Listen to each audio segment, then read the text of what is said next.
computer engineering. Dati parang sabi ko baka masira yung pag-aaral niya o kaya mapabayaan. Eh ano naman, okay naman kasi nakikita ko rin sinasabay niya yung pag-aaral. Pag-aaral-aral talaga yan. Minsan nairita rin ako kasi yung pagkain niya minsan wala na sa oras ba.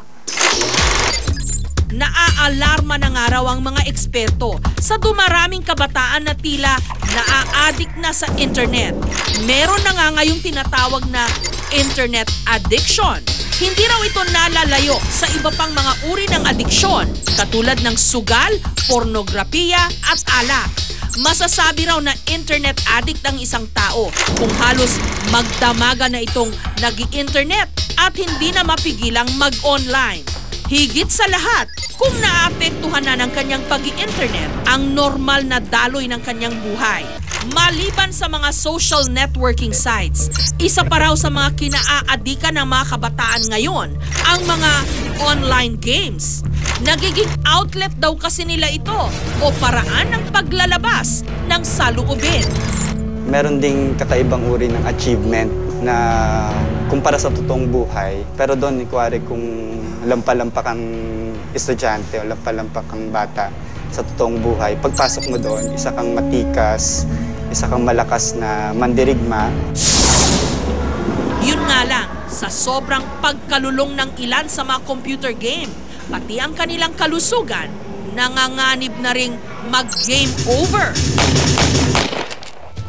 Katulad ng nangyari kay Brian, 15 anyos, sa madalas niyang pagpupuyat dahil sa paglalaro ng online games, nagle-level up nga ang kanyang mga karakter, pero bumagsak naman at nanghina ang kanyang katawan.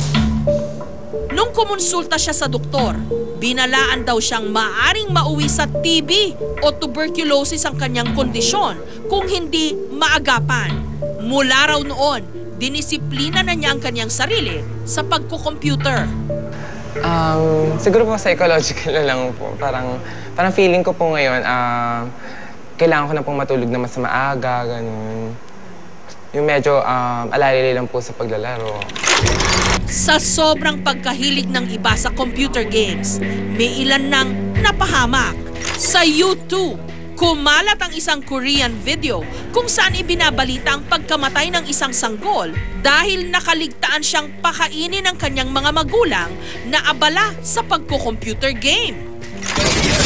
At ang mas nakakaalarma sa mga online gaming kapag sinamahan na ito ng pustahan.